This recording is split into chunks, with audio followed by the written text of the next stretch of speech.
लाखोंची फसवणूक करणारा सराईत बामटा जेरबंद. 21.19 लाखाचा मुद्देमाल एमआयडीसी पोलिसांकडून हस्तगत.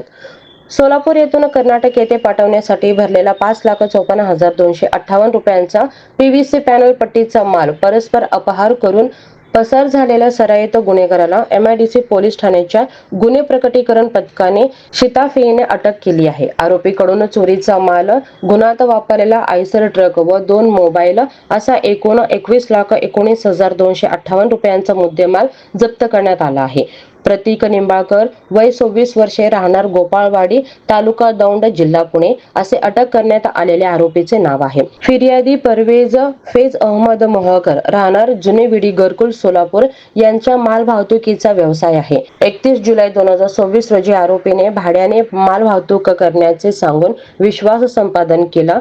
सोलापूर येथील एका व्यापाऱ्याचा 5.54 लाखाचा पीव्हीसी पॅनल पट्टीचा माल आयसर ट्रकमध्ये भरून तो विजापूर येथे न पोहोचवता परस्पर अपहार करून फसवणूक केली. या प्रकरणी 3 ऑगस्ट 2024 रोजी एमआयडीसी पोलीस ठाण्यात गुन्हा दाखल करण्यात आला होता.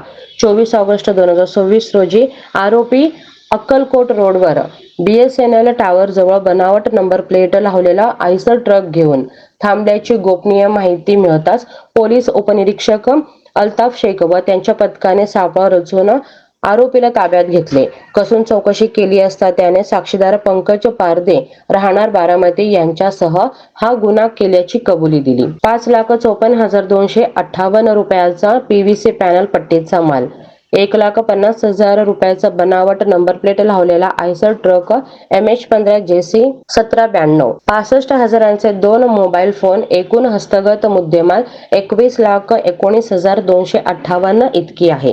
ही कारवाई पोलीस आयुक्त M. राजकुमार, पोलीस उपायुक्त प्रीतम यावलकर, सहाय्यक पोलीस उपायुक्त अरुण देवकर यांच्या मार्गदर्शनाखाली वरिष्ठ पोलीस निरीक्षक भाऊराव बिराजदार, पोलीस निरीक्षक संगीता पाटील, पोलीस उपनिरीक्षक अल्ताफ शेख, पोलीस अंमलदार राकेश पाटील, एकनाथ उबाळे, संदीप जावळे, सचिन भांगे, अयाज बागलकोटे, अमोघसिद्ध निंबाळ व सहकाऱ्यांनी केली. पुढील तपास पोलीस अंमलदार राकेश पाटील करत आहेत.